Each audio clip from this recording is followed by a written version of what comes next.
ಈ ನೆಲ್ಲಿಕಾಯಿ ಉಪ್ಪಿನ ಕ್ಯಾಂಡಿ ನೀವು ವರ್ಷಗಟ್ಲೆ ಸ್ಟೋರ್ ಮಾಡಿಡಬಹುದು. ಭಾಳ ಅಂದ್ರೆ ಭಾಳ ರುಚಿ ಆಕತಿ, ಅಷ್ಟ ಆರೋಗ್ಯಕರನೂ ಐತಿ. ನಮಸ್ಕಾರ ರೀ, ಶ್ರಾವಣಿ ಅಡುಗೆ ಮನೆ ಒಳಗೆ ಸ್ವಾಗತ. ನಾನು ರಶ್ಮಿ. ನೆಲ್ಲಿಕಾಯಿ ಆರೋಗ್ಯಕ್ಕೆ ಎಷ್ಟು ಒಳ್ಳೇದು ಅನ್ನೋದು ಎಲ್ಲರಿಗೂ ಗೊತ್ತೈತಿ. ಇದನ್ನ ನಾವು ಉಪ್ಪಿನಕಾಯಿ ಮಾಡಿ ಸ್ಟೋರ್ ಮಾಡ್ತೇವಿ ಅಥವಾ ಮುರಬ್ಬ ಮಾಡಿ ಸ್ಟೋರ್ ಮಾಡಿಟ್ಟಿರ್ತೀವಿ. ನಾವು ಉಪ್ಪಿನಕಾಯಿ ಮಾಡಬೇಕಾದ್ರೆ ಅದ್ರಾಗ ಎಣ್ಣೆ ಹಾಕಿರ್ತೀವಿ, ಅದಕ್ಕೆ ಕೆಲವರು ಅದನ್ನ ತಿನ್ನಕ್ಕೆ ಇಷ್ಟಪಡಂಗಿಲ್ಲ. ಮುರಬ್ಬ ಒಳಗೆ ಸಕ್ರೆ ಬೆಲ್ಲ ಹಾಕಿ ಮಾಡಿರ್ತೀವಿ, ಅದರಿಂದ ಸಿಹಿ ಪದಾರ್ಥನೂ ಕೆಲವರು ತಿನ್ನಕ್ಕೆ ಇಷ್ಟಪಡಂಗಿಲ್ಲ.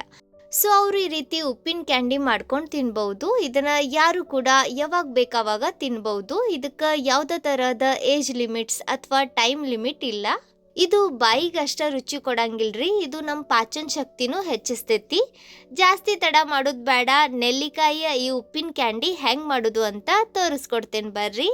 ಇದನ್ನ ತಯಾರ್ಸಕ್ಕೆ ನಾನಿಲ್ಲಿ ಒಂದು 12ರಿಂದ 13 ನೆಲ್ಲಿಕಾಯಿ ತೊಗೊಳಕತ್ತೇನಿ. ಇವನ್ನ ಗ್ರಾಮ್ನಾಗ ನೋಡಿದ್ರೆ 250 ಗ್ರಾಮ್ ಅಂದ್ರೆ 1/4 kg ಅಷ್ಟು ಅದಾವು. ಇಲ್ಲಿ ನಾನು ಫ್ರೆಶ್ ನೆಲ್ಲಿಕಾಯಿ ತೊಗೊಳಕತ್ತೇನಿ. ಆದಷ್ಟು ಫ್ರೆಶ್ ನೆಲ್ಲಿಕಾಯಿನಿಂದನ ಇದನ್ನ ತಯಾರಿಸ್ರಿ, ಅಂದ್ರೆ ನಾವು ಮಾಡಕತ್ತಿರೋ ಕ್ಯಾಂಡಿ ಬಹಳ ದಿನ ತಡಿತೈತಿ ಮತ್ತು ರುಚಿನೂ ಆಕತಿ. ಇವನ್ನ ಒಂದ್ಸತಿ ಕ್ಲೀನ್ ಆಗಿ ತೊಳೆದು ತಗೋರಿ. ಈ ರೀತಿ ತೊಳೆದ ಮ್ಯಾಗ ಈಗ ಇವನ್ನ ನಾವು ಉಗಿ ಮ್ಯಾಗ ಬೇಯಿಸ್ಬೇಕು. ನಾನು ಈ ಥರದ ಸಾನ್ಗಿ ಒಳಗೆ ಇವನ್ನ ಬೇಯಿಸಾಕತ್ತೇನಿ. ನೀವು ಬೇಕಂದ್ರೆ ಸ್ಟೀಮರ್ ಅಥವಾ ಇಡ್ಲಿ ಪಾತ್ರೆ ಇರ್ತೈತೆ ನೋಡ್ರಿ, ಅದ್ರಾಗೂ ಇವನ್ನ ಬೇಯಿಸ್ಬಹುದು. ಈ ರೀತಿ ಎಲ್ಲ ನೆಲ್ಲಿಕಾಯಿ ಇಟ್ಟ ಮ್ಯಾಗ ಈಗ ಇವನ್ನ ನಾನು ಈ ಅಗಾರೋ ಮಲ್ಟಿ ಕುಕ್ಕಿಂಗ್ ಪಾಟ್ ಒಳಗೆ ಬೇಯಿಸಾಕತ್ತೇನಿ.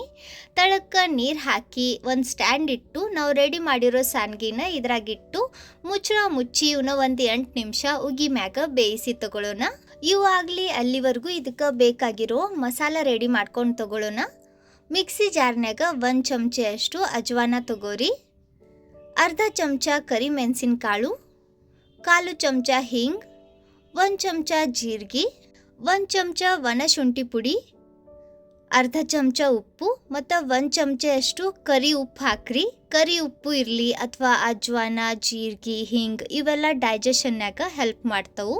ಈಗ ಎಷ್ಟು ಆಕತ್ ನೋಡ್ರಿ, ಅಷ್ಟು ಸಣ್ಣಕ್ಕೆ ಇದನ್ನ ಗ್ರೈಂಡ್ ಮಾಡ್ಕೊಂಡು ತಗೊಳ್ಳೋಣ. ಇದು ಪೂರ್ತಿ ಪೌಡರ್ ಥರ ಆಗಂಗಿಲ್ಲ ನೋಡ್ರಿ, ಈ ರೀತಿ ಒಂದು ಸ್ವಲ್ಪ ಉಟ್ಟಾಗಿನ ಇರ್ತೈತಿ. ಈಗ ಇದನ್ನ ಸಾನಿಸಿ ತಗೊಳ್ಳೋಣ, ಅಂದ್ರೆ ಇದ್ರಾಗ ದೊಡ್ಡ ದೊಡ್ಡ ತುಂಡು ಏನಾದರೂ ಉಳ್ದಿದ್ರ ಸೆಪ್ರೇಟ್ ಹಾಕು. ಈ ರೀತಿ ಸಾನಿಸ್ಕೊಂಡ್ ಮ್ಯಾಗ ನಮ್ಮ ಮಸಾಲ ರೆಡಿ ಐತ್ ನೋಡ್ರಿ. ಇದನ್ನ ಸೈಡ್ ತೆಗೆದಿಡ್ರಿ. ಈ ಕಡೆ ನಾವು ಬೇಯಿಸಾಕಿಟ್ಟಿರೋ ನೆಲ್ಲಿಕಾಯಿ ಬೆಂದವು. 8 ನಿಮಿಷ ಇವನ್ನ ಉಗಿ ಮ್ಯಾಗ ಬೇಯಿಸಿದ ನಂತರ ನೀವಿಲ್ಲಿ ನೋಡಾಕತ್ತಿರ್ಬಹುದು ನೋಡ್ರಿ, ಇದ್ರ ಮ್ಯಾಗಿನ ಸಿಪ್ಪಿ ಈ ರೀತಿ ಸೀಳ್ತೈತಿ. ಈ ರೀತಿ ಇದು ಸೀಳಿದ್ರ ನೆಲ್ಲಿಕಾಯಿ ಚಂದಾಗ ಬೆಂದವ್ ಅಂತ ಅರ್ಥ. ಈಗ ಸದ್ಯ ಇವು ಬಹಳ ಬಿಸಿ ಅದವು, ಒಂದು ಸ್ವಲ್ಪ ಆರ್ಲಿ. ಆರಿದ ಮ್ಯಾಗ ಇವನ್ನ ನೋಡ್ರಿ ಈ ರೀತಿ ಒಂದು ಸ್ವಲ್ಪ ಪ್ರೆಸ್ ಮಾಡಿದ್ರೆ ಸಾಕು. ಇದ್ರ ಸೈಡ್ ಗೆರೆ ಇರ್ತಾವ ನೋಡ್ರಿ, ಅಲ್ಲಿಂದ ಇವು ಸೀಳ್ತಾವು.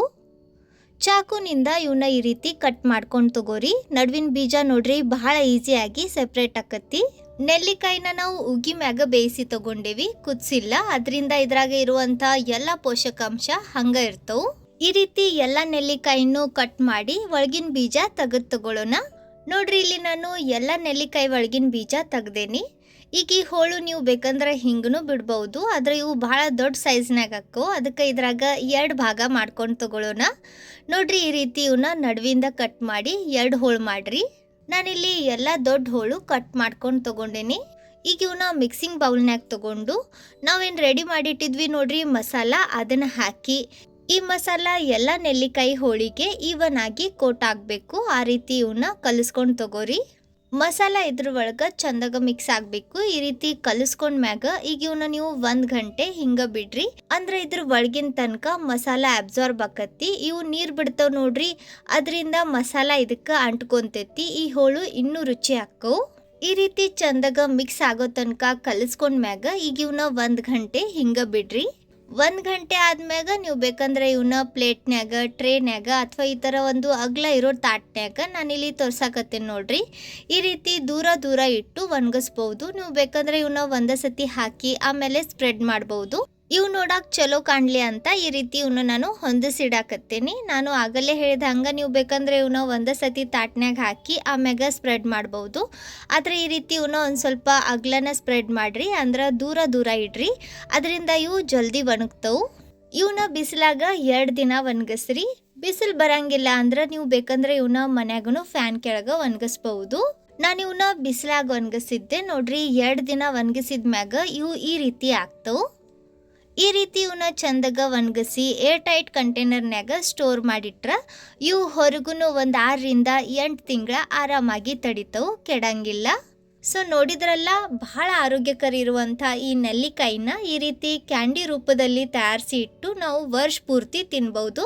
ನೀವು ಈ ನೆಲ್ಲಿಕಾಯಿ ಉಪ್ಪಿನ ಕ್ಯಾಂಡಿನ ಮಾಡ್ರಿ, ನಿಮ್ಮ ಮನ್ಯಾಗ ಎಲ್ಲರಿಗೂ ತಿನ್ನಿಸ್ರಿ, ಖಂಡಿತ ಎಲ್ಲರಿಗೂ ಬಹಳ ಸೇರ್ತೈತಿ. ಇವತ್ತಿನ ಈ ನೆಲ್ಲಿಕಾಯಿ ಉಪ್ಪಿನ ಕ್ಯಾಂಡಿ ನಿಮ್ಗೆ ಹೆಂಗೆ ಅನಿಸ್ತು ಕಮೆಂಟ್ನಾಗ ತಿಳಿಸ್ರಿ. ವಿಡಿಯೋ ಚಲೋ ಅನ್ಸಿದ್ರ, ಸ್ವಲ್ಪರ ಯೂಸ್ಫುಲ್ ಅಂತ ಅನ್ಸಿದ್ರ ಲೈಕ್ ಮಾಡಿ, ನಿಮ್ಮ ಫ್ರೆಂಡ್ಸ್ ಹಂಗ ಫ್ಯಾಮಿಲಿ ಸರ್ಕಲ್ ಜೊತೆ ವಿಡಿಯೋನ ಶೇರ್ ಮಾಡಿ ಪ್ರೋತ್ಸಾಹಿಸಿ. ಇದೇ ತರಹದ ಇನ್ನಷ್ಟು ಹೊಸ ಹೊಸ ರೆಸಿಪೀಸ್ಗಾಗಿ ನಮ್ಮ ಚಾನಲ್ ಶ್ರಾವಣಿ ಅಡುಗೆ ಮನೆಯನ್ನ ಸಬ್ಸ್ಕ್ರೈಬ್ ಮಾಡ್ಕೋರಿ. ವಿಡಿಯೋ ನೋಡಿದ್ದಕ್ಕೆ ಧನ್ಯವಾದ. ಭೇಟಿ ಆಗೋಣಂತ ಇದೇ ತರಹದ ಮತ್ತೊಂದು ಹೊಸ ರುಚಿಯಾಗಿರೋ ಯೂಸ್ಫುಲ್ ಇನ್ನೋವೇಟಿವ್ ಹೆಲ್ದಿ ರೆಸಿಪಿ ಜೊತೆಗೆ. ಅಲ್ಲಿವರೆಗೂ ನಕ್ಕೊಂತಿರ್ರಿ, ತಿನ್ಕೊಂತಿರ್ರಿ, ಖುಷಿಯಾಗಿರ್ರಿ.